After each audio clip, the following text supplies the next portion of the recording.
विभा के माता पिता शादी के लिए नहीं मानते हैं, पर जब दोनों अपनी मर्जी से शादी कर लेते हैं तो क्या है विभा, 6 साल हो गए हैं शादी को, लेकिन एक दिन नहीं गया कि तुम माँ पापा को याद कर परेशान नहीं होती। मैं कितनी कोशिश करता हूँ कि तुम सब भूल जाओ। कोई नहीं भूल पाता है मयंक।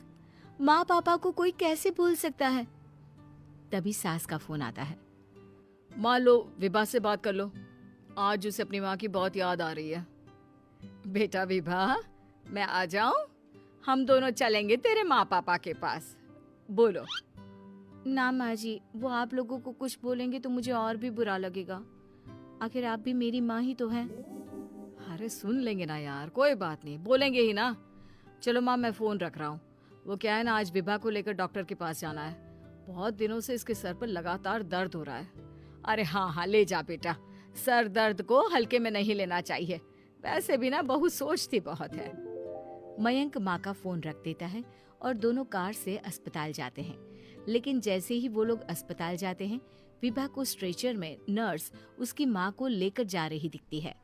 मयंक, माँ, मयंक वो मेरी माँ है।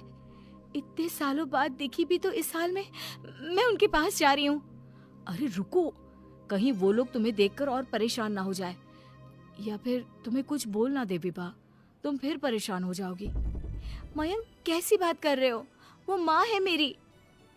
विभा पास खड़े अपने चाचा चाची से बात करने की कोशिश करती है, लेकिन वाह, तेरे जैसी बेटी जिसकी हो वो तो मर ही जाए तो अच्छा है। वैसे पार्क में पैर फिसला है तेरी माँ का, रीढ़ की हड्डी टूटी है। रिद्धि को चाची की बात का बिल्कुल बुरा नहीं लगता। शायद वो सुन ही नहीं रही थी कि चाची क्या कह रही थी। वो सीधे माँ के कमरे में जाती है। कौन है आप? ये मेरी माँ है, मेरा नाम रिद्धि। रिद्धि नाम है ना आपका? दर्द में भी ये आपका ही नाम ले रही थी। हाँ, ये सुनते ही रिद्धि का कलेजा मुंह में आ जाता है। ये वही माँ है जिसने कड़े शब्दों में ये कह दिया था कि अब तेरा मेरा रिश्ता खत्म। फिर रिद्धि का पति मयंक भी वहां आ जाता है। सामने खड़े होते हैं रिद्धि के पिता।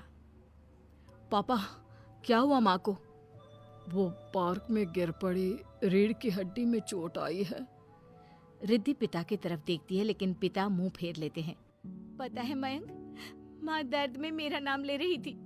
मेरी माँ मुझे याद कर रही थी मयंक। मैं माँ को कुछ नहीं होने दूंगी, देख लेना। हाँ रिद्धि, हम मिलकर माँ का ख्याल रखेंगे, उन्हें फिर से खड़ा कर देंगे। लेकिन भैया कहाँ है? रिद्धि पिता के सामने जाकर खड़ी हो जाती है। पापा, भैया कहाँ है? वो अमेरिका में है, वो नहीं आ पाएगा। रिद्धि फिर माँ की ओर ध्यान कर लेती है। उस पूरी रात रिद्धि माँ को देखती खड़ी रहती है। पिता मन ही मन सोचते हैं, जब इतना ही प्यार था तो क्यों चली गई किसी एक अजनबी के लिए हम सभी को छोड़कर। तभी डॉक्टर बाहर आते हैं। आपकी वाइफ को होश आ गया है, क्या मैं उनसे मिल सकता हूँ? जी नहीं, वो बार बार अपनी बेटी का नाम ले रही है। रिद्धि बेटा, तुम अंदर चली जाओ। माँ रिद्धि को देखकर रोने लगती है। बेटा, माँ के गले लग जा। मैंने तो सोचा था तेरा चेहरा देखे बिना ही मर जाऊंगी। ऐसे कैसे? भला मैं अपनी माँ को कुछ कैसे होने दे सकती हूँ? माँ उठने की कोशिश करती है, लेकिन वो उठ नहीं पाती। देखिए, आपकी रीढ़ की हड्डी में फ्रैक्चर है। मुझे प्यास लगी है, पानी पीना है। रुको माँ, मैं हूं ना, मैं पिलाती हूँ पानी अपनी माँ को। कोई और नहीं आया? तेरे चाची चाचा आए थे माँ, पर शायद मुझे देखकर चले गए। जाने दे, इस वक्त भी पुरानी रंजिश देख रहे हैं। और रंजिश भी कैसी? माँ अपनी बेटी से नाराज ही तो थी। रिद्धि अब पूरे समय माँ के साथ रहती है।